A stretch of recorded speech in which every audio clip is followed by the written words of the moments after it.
जब हमारा ईडन कहता है ना, आखिर सुजाना जिंदा कैसे थी, तो चेरी कहती है इसका क्या मतलब हुआ। तो नोक्स कहता है मैं भी यही चीज सोच रहा था, तकरीबन उसको वहां पे ट्रैप हुए 2 हफ्ते हो चुके हैं और वहां पे तो खाना भी नहीं था, इसके अलावा पानी के बगैर तो कोई जिंदा रह नहीं सकता। तो ईडन कहता है जब मैं और मिस चेरी वहां पर देख रहे थे तो अंधेरे की वजह से हमें कुछ भी नजर नहीं आया। हमारी हीरोइन सोचती है कुछ तो यहाँ के बारे में अजीब लग रहा है, क्योंकि नावल में साफ साफ लिखा था, उसने कहा था ये घर स्पेशल है। तो हमारी चेरी कहती है मुझे लगता है हमें वहां जाकर देखना चाहिए, लेकिन तभी वहां हैरिसन आ गया था। वो कहता है नहीं, अगर वहां पे कोई मॉन्स्टर हुआ तो फिर आप खतरे में होंगी मिस चेरी। और इसके अलावा जहां तक मैंने मिस वनीला से सुना है ना, ये मीनार तो बहुत ही जरा पुराना है और यहाँ पे तो बहुत सारे फीचर्स हैं। तो वनीला ने उनको कहा था मुझे इस पेस्ट के बारे में कुछ भी नहीं पता, मैं तो कभी भी खुद इस मीनार में रहने के लिए आई नहीं थी। तो हमारी हीरोइन सोचती है बिल्कुल, इसने स्टार्ट में भी यही कहा था कि इसको तो बहुत सारी प्रॉपर्टीज इनहेरिट मिली थी, लेकिन इसको तो ये भी नहीं पता कौन कौन सी चीजें कहाँ पर हैं। तो हैरिसन कहता है प्रीवियस ओनर के डॉक्यूमेंट्स वो भी पुराने होटल में छूट गए थे, तो मैं खुद भी चेक नहीं कर सकता। और वैसे भी मुझे पता है ये नेचुरल है हम उस पैसेज के बारे में क्यूरियस हो, लेकिन अपने आप को खतरे में डालना ये कोई और ही मसला है। नोक्स कहता है मिस्टर हार्वर्ड, यहाँ पर सबसे ज्यादा डेंजरस जो इंसान है ना वो मिस चेरी हैं। चेरी कहती है मिस्टर रुडफोर्ड शायद अपनी जुबान बंद कर सकते हैं। वो कहता है मैं आपको पसंद करता हूँ मिस चेरी, आपको ये बात पता है ना। तो हैरिसन कहता है मुझे चेरी की सुपर स्ट्रेंथ के बारे में पहले ही पता था, तुम्हारे फादर ने मुझे बताया था चेरी, लेकिन फिर भी मैं प्रेफर करूंगा कि तुम कहीं सेफ रहो। हमारा सोचती है क्या मेरे फादर ने इसको पहले बता दिया, लेकिन मैं तो इसको सीक्रेट रखने की कोशिश कर रही थी, लेकिन कम से कम मैं इसको अपने फायदे के लिए इस्तेमाल कर सकती हूँ। तो चेरी कहती है मेरा एक पॉइंट है। वो सोचती है अभी इसका माइंड चेंज करने का अच्छा तरीका है। तो हमारी हीरोइन कहती है हैरिसन मैं तो अपने खाली हाथों से मॉन्स्टर्स को मार सकती हूँ और मुझ में तो इतनी ताकत है कि मैं उनको चीर फाड़ भी सकती हूँ, इसी वजह से तुम्हें मेरे बारे में फिक्र करने की जरूरत नहीं है। तो ईडन भी कहता है ये तो सच में कोई और ही चीज है। तो नोक्स भी कहता है एक पंच से कोई भी बेहोश हो सकता है। तो हैरिसन कहता है ठीक है आप जीत गई, लेकिन फिर भी आपको केयरफुल रहना होगा। तो थोड़ी देर के बाद वहां पर ईडन और चेरी उस पेस्ट के अंदर फिर से आ गए थे। तो चेरी कहती है सुजाना ने कहा था ये दरवाजा अंदर से खुल नहीं सकता, इसका मतलब है कि ये पैसेज इसी तरह बनाया गया था कि अंदर से ये दरवाजा ना खुल सके, लेकिन बाहर से मतलब मेरे रूम से कोई इसको खोल सकता है। तो ईडन कहता है चले हम वहां पर जाते हैं जहाँ पे हमें मिस सुजाना मिली थी। तो हमारून कहती है सर ईडन एक मिनट रुके। तो वो कहता है क्या हुआ, क्या आपको कुछ नजर आया, लेकिन हमारी चेरी तो नीचे बैठ गई थी। वो कहता है क्या हुआ। तो हमारी हीरोइन कहती है आपके शू लेसिस ये तो खुल गए थे, मैं इनको बांध देती हूँ। वो कहता है मैं इसको खुद कर सकता हूँ। हमारी हीरोइन कहती है नहीं मैं करना चाहती हूँ, और तब उसने वहां पे उसके शू लेसिस बांध दिए थे। वो कहती है खूबसूरत लग रहे हैं ना। वो कहता है आप सीरियस है, आपको इन हालात में मेरे शू लेसिस बांधने की पड़ी है। लेकिन तभी उसके पाँव के पास वहां पर कोई पानी सा था। हमारा हीरो कहता है ये क्या है, तो वहां पे दीवार के अंदर से पानी निकल रहा था। तो चेरी और ईडन जब नीचे देखते हैं तो वो दीवार के अंदर से साफ पानी निकल रहा था। वो कहती है आखिर यहाँ पर पानी कैसे आ गया। तो हमारा हीरो कहता है इसके हिसाब से जितना दूर हम आए हैं ना, ऐसा लगता है कि ये दीवार किचन के पीछे थी और ऐसा लगता है कि किचन के पीछे से ये पानी निकल रहा था। तो ईडन कहता है पहले जब मैं बर्तन धो रहा था तब भी मुझे लगा था कुछ गड़बड़ है, पानी का प्रेशर बहुत ज्यादा लो है, तो ये इस वजह से था क्योंकि दीवार के अंदर से पानी निकल रहा है। तो वहां पे एक खाली बोतल भी पड़ी थी। हमारन कहती है ये बोतल यहाँ पे पड़ी है, इसका मतलब है कि सुजाना इसी के अंदर पानी स्टोर करके पिया करती थी। वो कहता है चलो ये तो एक्सप्लेन हो गया वो जिंदा कैसे बची है, और जितनी वो मेल नरिश है ना ऐसा लगता है उसको खाने के लिए कुछ भी नहीं मिला। तो चलो हम आगे जाके देखते हैं पैसेज में और क्या है। वैसे भी मुझे लगता है आगे हमें कुछ और भी मिल सकता है। चेरी कहती है चलो चलते हैं। और थोड़ी देर के बाद वो लोग आगे जा रहे थे। तो तब वो दोनों बहुत ज्यादा बहस भी कर रहे थे, लेकिन वहां पे आगे सीढ़ियां भी थी। उसके बाद जब वो लोग आगे जाते हैं तो ईडन सोचता है मुझे सच में मिस चेरी की समझ नहीं आती, मैं उनको फिगर आउट नहीं कर पा रहा। एक वक्त तो वो मुझे कहती हैं कि अगर मैं यहाँ जाना चाहता हूँ तो मैं चला जाऊँ, लेकिन अगर मैं उनसे कहूँ कि मेरे साथ चलें तो वो मना नहीं करेंगी। वो खुद से बहुत ज्यादा स्ट्रॉन्ग है, तो अगर मैं उनको यहाँ पे छोड़ के चला गया फिर भी मुझे लगता है वो बिल्कुल ठीक रहेंगी। लेकिन दूसरी तरफ वो अपनी स्ट्रेंथ पे बहुत ज्यादा ट्रस्ट करती हैं, अगर मैं यहाँ चला गया तो फिर से वो किसी खतरे में फंस जाएंगी। तो हमारी हीरोइन कहती है एक मिनट सर ईडन। वो कहता है क्या हुआ, फिर से मेरे शूलेस खुल गए। वो कहती है ओहो आखिर आप इस बात को पकड़े कैसे बैठ गए, मैं तो उस दीवार की बात कर रही थी, देखें आगे ये वाला पैसेज बिल्कुल ब्लॉक है। वो कहता है अच्छा, लेकिन मुझे लगता है कोई ना कोई रास्ता होगा। हमारी हीरोइन कहती है अगर कुछ पता होता ना पहले ही हमें यहाँ पे एक रास्ता होने वाला है तो मैं कोई शोवल साथ ले आती। तो ईडन कहता है अब क्या फायदा, मोर इम्पोर्टेंटली जरा ऊपर तो देखें। हमारी कहती है ऊपर किया तो वहां पे एक रास्ता सा बना हुआ था। तो ईडन कहता है ऐसा नहीं लगता अगर हम इसको ऊपर की तरफ धकेलें तो ये खुल जाएगा, चलो ट्राई करते हैं। तो तब हमारे चेरी को हमारे ईडन ने उठाया हुआ था। वो कहती है बस थोड़ी देर और, बस थोड़ा सा ऊपर करना है। वो कहता है मैं ठीक हूँ, बस आप इसको ट्राई करें। लेकिन तभी वो गलती से उसके कंधे पे पाँव रख देती है। वो कहता है आउच मिस चेरी। हमारन कहती है सॉरी, आप ठीक तो है ना? वो कहता है नहीं, मैं बिल्कुल भी ठीक नहीं हूँ। हमारन कहती है तुम बिल्कुल ठीक लग रहे हो, बस मुझे एक सेकंड दो। तभी वो ऊपर से उस पैसेज को खोलती है तो वहां पर कोई और जगह ही थी। तो चेरी बाहर निकलती है। वो कहती है क्या? लेकिन जैसे वो उस जगह को देखती है वो कहती है एक सेकंड, आखिर मेरा घर, वहां पर हैप्पी हाउस और ये जगह, आखिर ये लोग आपस में कनेक्टेड कैसे हैं? क्योंकि असल में वो पुलिस स्टेशन ही था। तो हमारी हीरोइन सोचती है इसका मतलब है कि हैप्पी हाउस और पुलिस स्टेशन का बेसमेंट ये दोनों आपस में कनेक्टेड है, लेकिन आखिर ये हो कैसे गया? तभी वहां पर ईडन भी ऊपर आ गया था। वो कहता है मुझे पता नहीं था कि ऐसी कोई जगह भी एग्जिस्ट करती है, और तब वो अपने कंधे से मट्टी को झाड़ रहा था। हमारी हीरोइन उसके पास आती है। वो कहती है सच में ये इतना भी हिडन नहीं था। लेकिन तभी वो उसके पास आती है। वो कहती है जरा मुझे चेक करने दे, मैंने यहाँ पे कंधे पे पाँव रखा था, कहीं ज्यादा दर्द तो नहीं कर रहा, और मुझे देखने दे एक बार। तो ईडन उसका हाथ पकड़ता है। वो कहती है आप ठीक तो है ना? मुझे लगता है मैंने कुछ ज्यादा ही जोर से आपके कंधे पे हाथ रख दिया था। वो कहता है मैं बिल्कुल ठीक हूँ, और अगर मुझे कोई चोट लगी हो ना तो जब हम लोग वापस जाएंगे तभी ट्रीट कर लूंगा। हमारी हीरोइन कहती है अच्छा सॉरी। वो सोचती है मैंने रियलाइज नहीं किया, लेकिन मैं तो इसकी शर्ट उतार रही थी, ये तो बहुत ज्यादा क्रीपी था चेरी, इतनी क्रीपी मत बनो। लेकिन थोड़ी देर बाद चेरी कहती है अहम चले छोड़े इस बात को, हम क्या कर सकते हैं, हम लोग इस पैसेज को ब्लॉक ना कर दे, कोई भी यहाँ से आ सकता है। वो कहता है नहीं, मॉन्स्टर्स के पास इंटेलिजेंस नहीं है और सर्वाइवर इतने दूर तक नहीं आएंगे। अगर ऐसा रहा तो हम इसको अपने फेवर में इस्तेमाल कर सकते हैं। वैसे भी पिछली बार जब मॉन्स्टर का अटैक हुआ था तो आपके किचन से बहुत सारी चीजें खराब हो गई थी। हमारी सोचती है सही बात है, किचन में सामान बहुत ज्यादा कम है। तो हमारा हीरो कहता है हम इसको मेनार और ब्रूनल के दरमियान मॉन्स्टर को अवॉइड करते हुए एक रास्ता क्यों नहीं बना लेते? वो कहती है आपका मतलब है सप्लाई रूट? वो कहता है बिल्कुल ऐसा हो सकता है। तो थोड़ी देर के बाद वो लोग बाहर आए थे और जो ज़ॉम्बी इस पुलिस स्टेशन के अंदर थे वो उनको खत्म कर देते हैं। हमारन कहती है हम लोग तो मिलकर बड़ा अच्छा काम करते हैं सर ईडन। वो कहता है मैं एग्री करता हूँ। वेल अच्छा होता कि अगर चीजें ऐसी होने से पहले हम लोग पहले मिले होते। हमारन कहती है क्या मतलब, अगर पहले हम लोग मिले होते चीजें डिफरेंट होती? वो कहता है ऑफ कोर्स, मैं तो आपको अपना पार्टनर बना लेता क्योंकि आपकी स्ट्रेंथ तो बहुत इनक्रेडिबल है। वो कहती है मैं सिर्फ इसलिए कर रही हूँ क्योंकि मेरे पास कोई चॉइस नहीं है, वरना मैं तो अपनी आराम से लग्जरी की लाइफ गुजारती। तो ईडन कहता है एनीवेज हम लोग बाहर जाते हैं और वहां से जाकर चीजों को लेकर आते हैं किचन के लिए। वो कहती है फिर तो ठीक रहेगा सप्लाई रूट के लिए। लेकिन तभी उन्हें बाहर से गोलियां चलने की आवाज आती है। तो दोनों सोचते हैं क्या गन शॉट? तो दोनों खिड़की से बाहर देखते हैं तो वहां पर इंसान थे जो गोलियां चला रहे थे। वो सोचती है आखिर ये लोग कौन है? तो हमारी हीरोइन कहती है सर ईडन क्या ब्रूनल में किसी और ने भी इलीगली फायर आर्म्स कलेक्ट किए थे? वो कहता है नहीं, जहां तक मुझे पता है आपके अलावा कोई भी नहीं था। हमारी हीरोइन कहती है इसका मतलब है ये लोकल्स नहीं है, ये बाहर से आए हैं। और वहां पर गांव के जो बच्चे कुछ लोग थे उनको कैदी बनाकर लेके जाया जा रहा था। हमारी हीरोइन सोचती है ये तो ब्रूनल के रेसिडेंट्स है। वो कहती है सर ईडन ये लोग, लेकिन तभी ईडन उसको चुप रहने का इशारा करता है क्योंकि वहां पर कोई उनके पुलिस स्टेशन में घुस रहा था। तो तभी ईडन उसको पीछे से बंदूक रख देता है। वो कहता है अपना वेपन अभी गिरा दो और अपने हाथ ऊपर करो।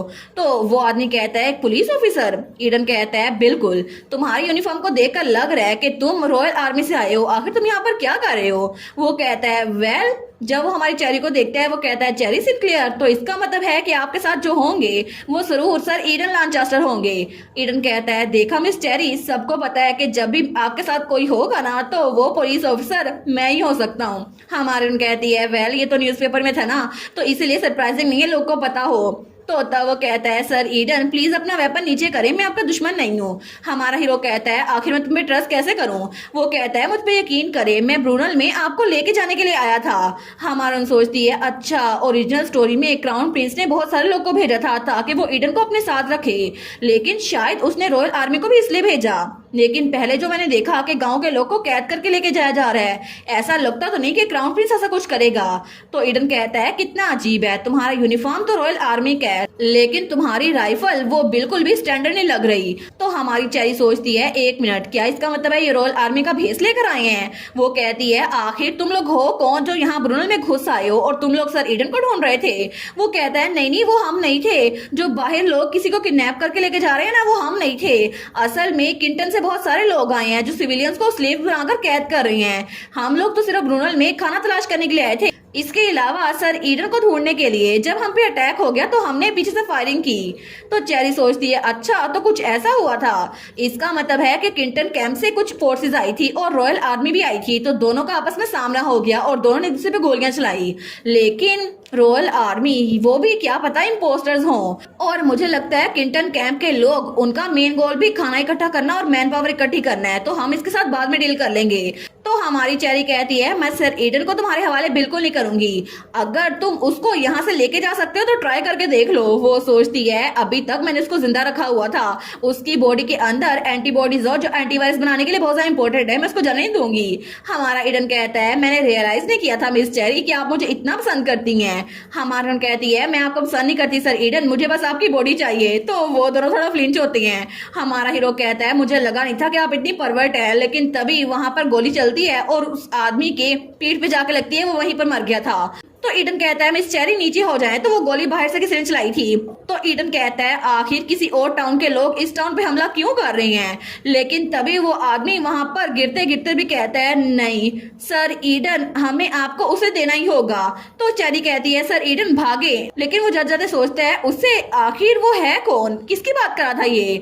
लेकिन तभी दूसरी तरफ हमें एक आदमी दिखाया जाता है जो कि सिगार पी रहा था। वो कहता है ब्रूनल से कोई खबर आई है, तो उसके सामने दो लोग थे, वो कहते हैं नहीं अभी तक नहीं आई। दूसरा कहता है सिर्फ ब्रूनल ही है, आखिर वहां पर क्या गलत हो सकता है।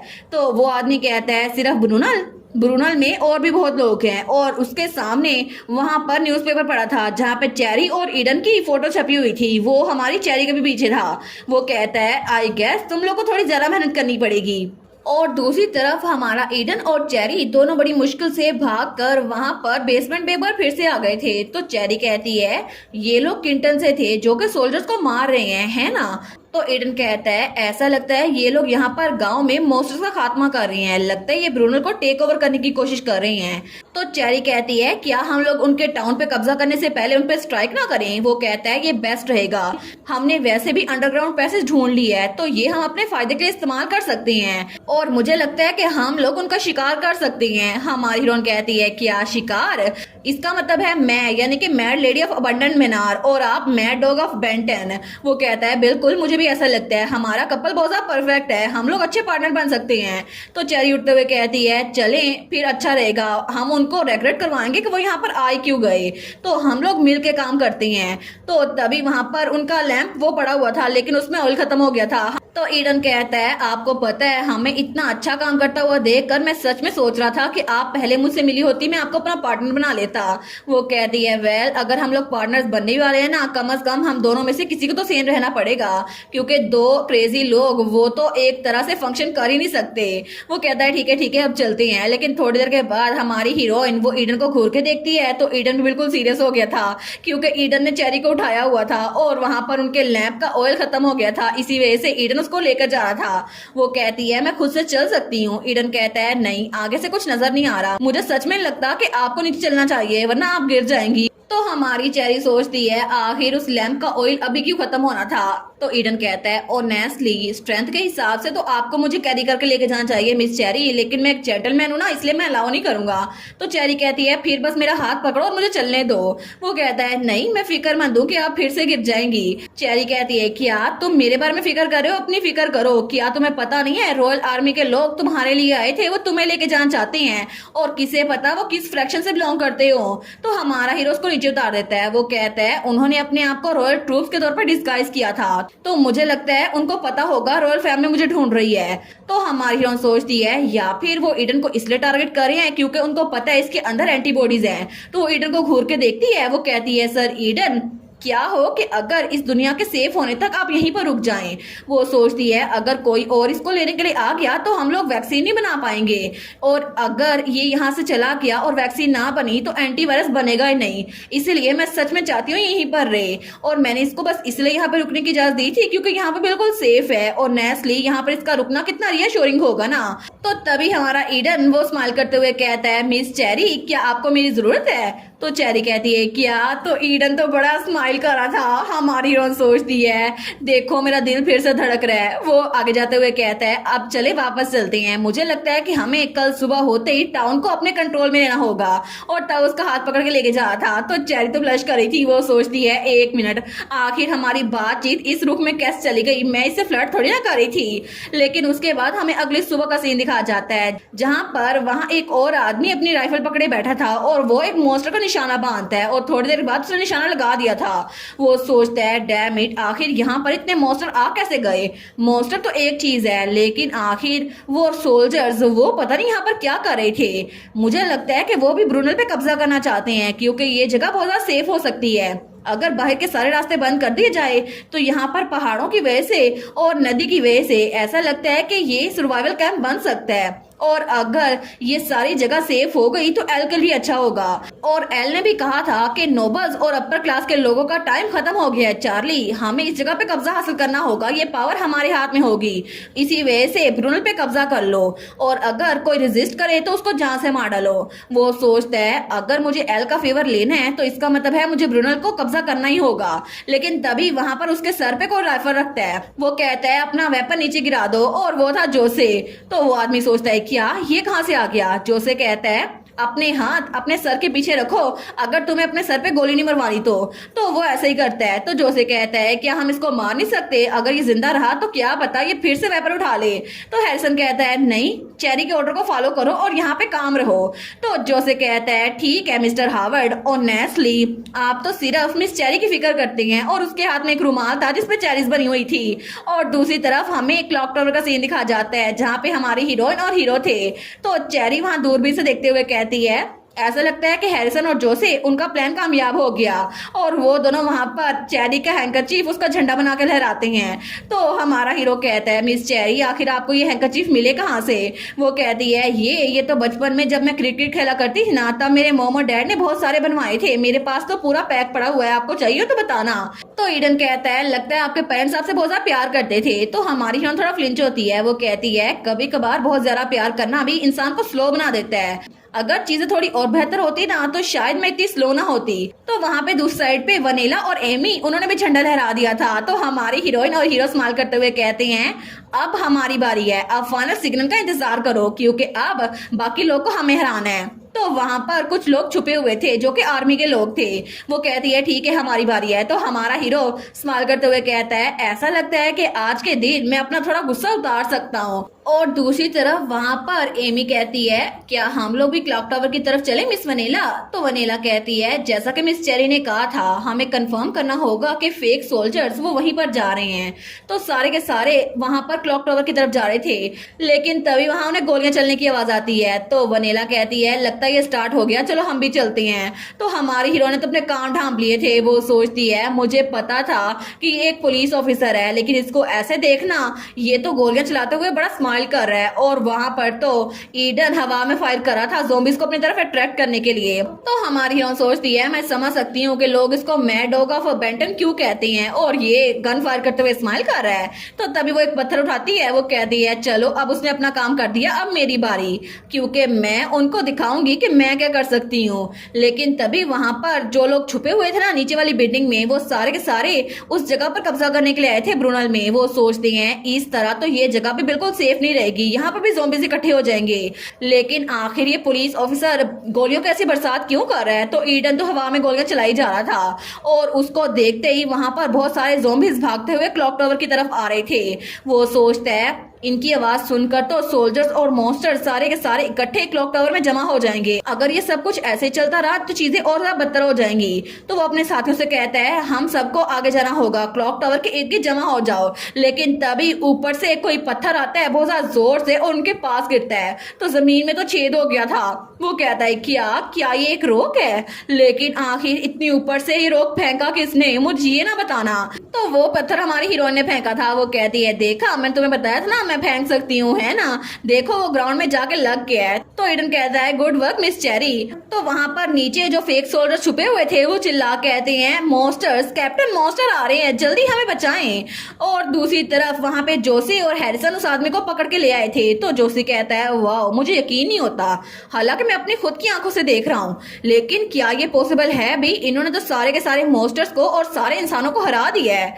क्या ये सच में इकट्ठे काम करके इतनी आसानी से जीत सकते हैं? क्योंकि थोड़ी देर बाद हमारी चेरी तो मॉन्स्टर्स को आराम से मारी जा रही थी, और दूसरी तरफ हमारा हीरो, उसने भी कोई कसर नहीं छोड़ी थी, वो भी वेपन्स को इस्तेमाल करा था, और दोनों की टीम तो बहुत जरा बढ़िया थी। तो जोसे कहता है मिस चेरी ने बचपन में कोई मेडिसिन खाई थी ना, जिसकी वजह से वो इतनी ताकतवर हो गई है ना। तो हैरिसन उसकी बात सुनता है। तो जोसे कहता है वो मेडिसिन जो भी थी ना, मुझे तो अपने लिए चाहिए। तो हैरिसन कहता है उस बात को छोड़ो, जरा आगे बढ़ते हैं। लेकिन दूसरी तरफ हमारी हीरोइन सोचती है मुझे लगता है मैं कुछ ज्यादा स्ट्रॉन्ग बन गई हूँ, पता नहीं ऐसा क्यों है, लेकिन मैं तो पहले से भी ज्यादा स्ट्रॉन्ग हो गई हूँ। तो ईडन आते हुए कहता है लगता है क्लॉक टावर का एरिया बिल्कुल क्लियर हो गया है, और उसने एक आदमी को पकड़ा था। हमारून कहती है ये आदमी कौन है? ईडन कहता है ये वही आदमी है जो किंटन में छुपा हुआ था, जो यहाँ पे कब्जा करने के लिए आया है। ऐसा लगता है कि इसने सारे के सारे विल्जर्स को एक जगह पे जमा किया हुआ है, तो हम इसको कहते हैं कि हमें गाइड करे वो विल्जर्स कहाँ पे छुपे हुए हैं। तो उसको लेके जा रहे थे। तो हमारी चेरी कहती है आखिर बाकी कहाँ पर गए? तो ईडन कहता है जोसे और हैरिसन वो तो उन लोगों को इन्वेस्टिगेट करने के लिए गए हैं जिनको हमने पकड़ के कैद किया था।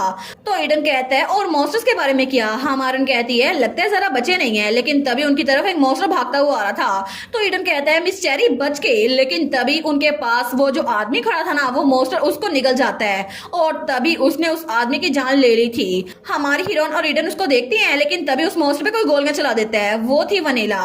वो कहती है मिस चेरी सर ईडन आप दोनों ठीक तो है ना?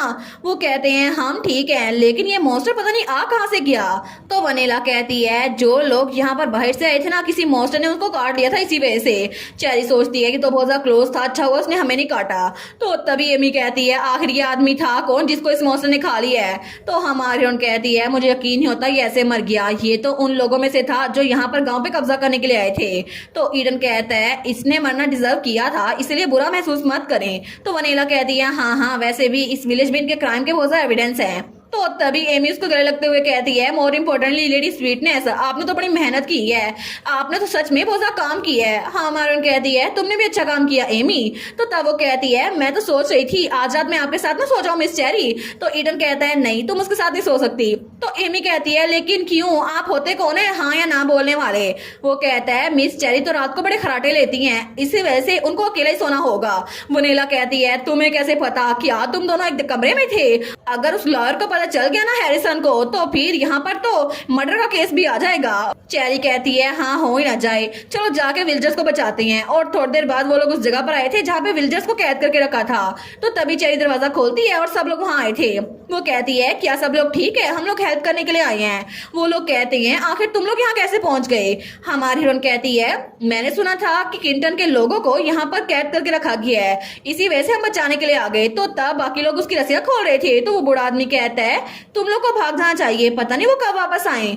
ईडन कहता है उन लोग को मॉन्स्टर्स ने मार दिया है, बाकी को ख्याल हमने खुद रख लिया है। वो कहता है मॉन्स्टर्स को भी? तो वनीला कहती है ये सब कुछ मिस चेरी की वजह से हुआ है। तो पीछे से ईडन ने फिर से चेरी के हैंकरचीफ वाला फ्लैग लहरा दिया था। सब लोग कहते हैं मिस चेरी तो बड़ी अजीम है।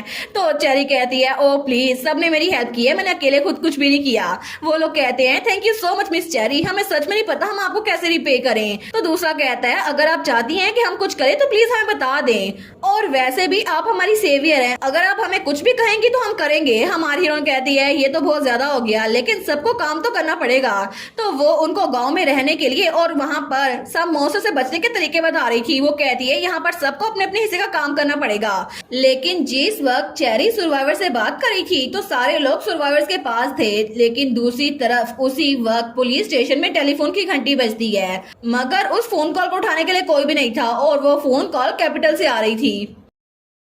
और इसी के साथ ये वाला पार्ट यहीं पर ख़त्म। तो आप लोग बताइएगा आप लोग को ये पार्ट कैसा लगा, और वीडियो को लाइक और चैनल को सब्सक्राइब लाजमी कीजिएगा। बाकी वीडियोस का लिंक भी स्क्रीन पर नज़र आ रहा होगा, तो काइंडली उनको भी चेकआउट कर ले। और thank you so much for watching my videos. Stay safe, bye bye.